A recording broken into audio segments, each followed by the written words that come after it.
I was in Minnesota, literally. Right, on Friday. Right, when they traded for Quinn Hughes. I was in the city, and then we did the game Saturday afternoon. He wasn't available, played last night.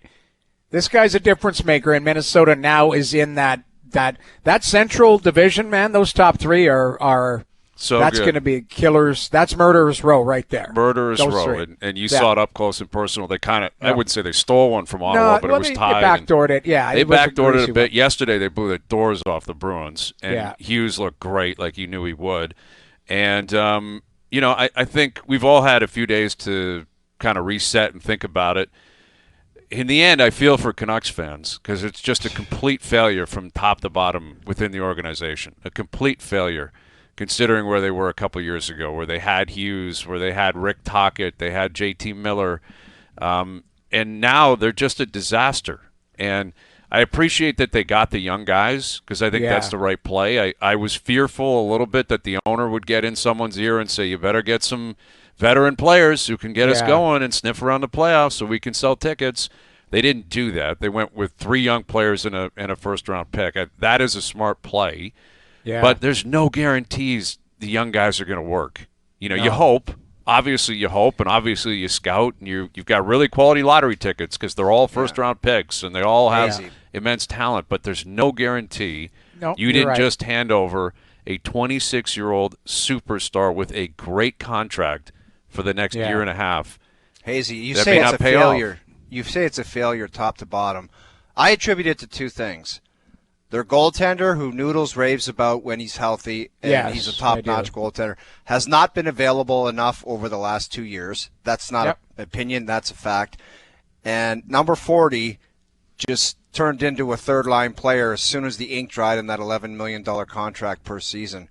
And if he performed like a number 1 stud, like he did to earn that contract, I think things would be a lot different. If the goaltender was in the net regularly and he played his ass off and played like a 100-point guy that everybody thought he was, honestly, things might be different.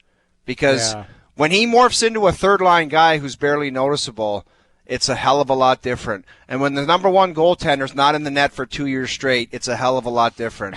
And maybe Tocchet stays, and maybe Quinn Hughes says we have another shot with this group. But when those 2 things went down the drain, I'm telling you, it makes your organization a whole lot different looking. You talk to people in Vancouver. They took Edmonton to Game 7 in a hell of a series. With Shelov's in net. Rashilov's in net. That was in Edmonton. You talk to people at Edmonton. That was a hell of a series, and Vancouver was right there. They're a good team, really good team. But I think they did the right thing here. Now you're hearing stories out. I believe Patrick Allvin came out and said it's been a year that they've kind of known, that he wasn't going to re-sign. There's nothing they could do. He's let them know, hey, I'm not going to re-sign. It's unfortunate, but talking to Minnesota, I might be in the minority in this. I think both organizations made out for what they needed right now. I love the play for Minnesota. Minnesota. Bill Guerin. So brilliant. His press conference was there. We was talking when we were on, right? So we literally were there. I love that he said, that was his first offer. Those 3. Now 2 are top prospects. That's Zeev BM. I'm going to butcher his name. Yeah, he's apparently really he's good. A stud. Yeah. Now he's young. He's 20 years old. But they were at a different phase in Minnesota because talking to the people in Minnesota, they were like, they did not want to give that kid up. Apparently, again, you don't want to say that's the next Quinn Hughes, but this kid apparently is a and he has to be in Vancouver. It Fair has enough. to hit, right? Fair he can't enough. be Eric Brandstrom 2.0. No, I get it. Can't miss on that one. What I'm saying is, Guerin came out of and basically said, we knew we had to be serious with the offer. We weren't going to go back and forth. That was their opening offer. Those 3, players, top prospects, whatever you want to name it, because Rossi's an NHL player and he's a good player, and a first rounder. That's what they led with because it's we want to show them we're serious. And he said Jimmy Rutherford and Allvin, they're no dummies. They know what they're doing. So at the end of the day, I thought it was a really good move for both sides. Obviously, the best player is in Minnesota. I'm surprised no one would go higher than that, personally. You got him for this year and next. Obviously, a lot of people think it's a formality he's going to New Jersey. Maybe he is, but have you looked at them recently? Not great. Well, right? Not exactly a rock star organization down there in Jersey. They're collapsing right now. Yeah, and injuries are a factor, including his brother. Yeah. But I look at that, and if that was the first offer, if you're Vancouver, could you not have squeezed more? Could you not have called and said, we also want a second rounder and a third? And he probably would have given it to him.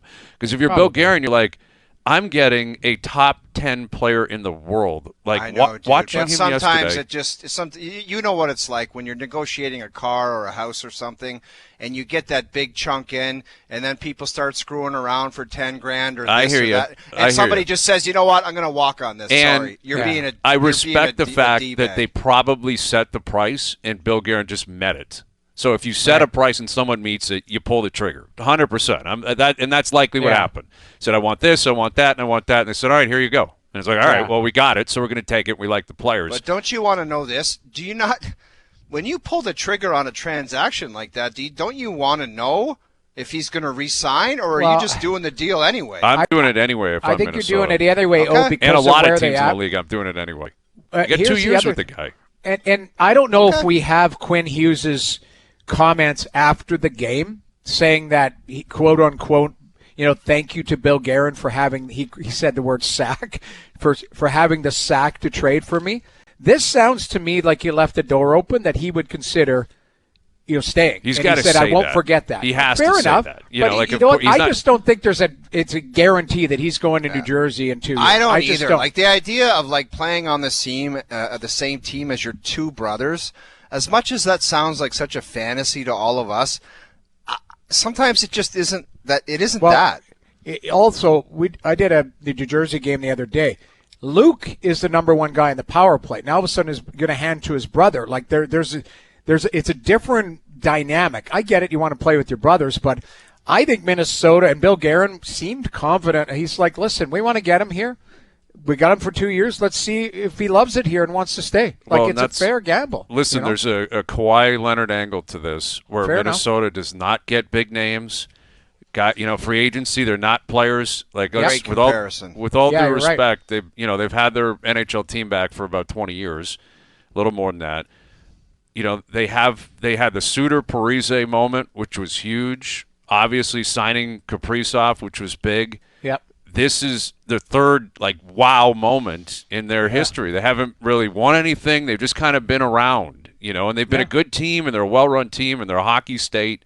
Yep. But I think you had an opportunity to pounce, and that's where I'm going with the other teams.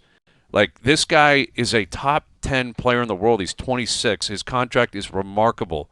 You have him for 2 years, and maybe you can pitch him. Maybe he leaves, and maybe that burns you. But you get him for 2 years, 2 playoff runs, and the first crack at giving him a long-term deal. And you can Minnesota's the only team that can do it now because the new CBA kicks in as of September 15th. Yes. They can get to July 1st, give him 8 years, give them all this bonus money, all this different stuff that no other team will be able to do, Jersey included. And if I'm Bill Guerin, I'm like, I'm doing it. And I'm just surprised that no one else would be like, I got to get this guy. He's going to play 25 minutes a night and change my whole team. Yes. The whole complexion of everything. He played 28 last night, or 27 something in his sleep last night. And he doesn't get tired, and him and Faber are just like a perfect pair. I know. Left shot, right shot. That's what everyone's going to meet in the Olympics. Those two are going to be paired together. I'd be shocked if they're not. Yeah. And it's a ballsy move, but it's I thought of it I called it that over the weekend. I'm like, that's maybe disrespectful. It's just a smart move. It's just smart business. You get Quinn Hughes, and yes, you got to give up pieces. And Bill Guerin's going to say, we didn't want. Yeah, you did, because you get Quinn Hughes. And if you're in Vancouver, the best player arguably in franchise history, your captain is gone. Now, it stings that he didn't want to stay, and that's also a sign of where we are with modern athletes. It's a different world, right? There was a time if you're the captain of a team, they had to drag you out of there. You weren't leaving. You weren't going. It was your team, your room. Now, captains, assistant captains, Mitch did it here. Kachuk did it in Calgary. They're like, no, we're not doing it. We're out of here. They're going to go where they want to go. Exactly. Yeah. It's a different era. And to the credit of Vancouver, he didn't have a no-trade or a no-movement clause, and they acted on it. And this was always the smart play because your season is sunk. They stink. They're not going anywhere. They're not winning this year. You got to commit to the tank this season, retool, make more trades, and try to get back at it as quickly as you can.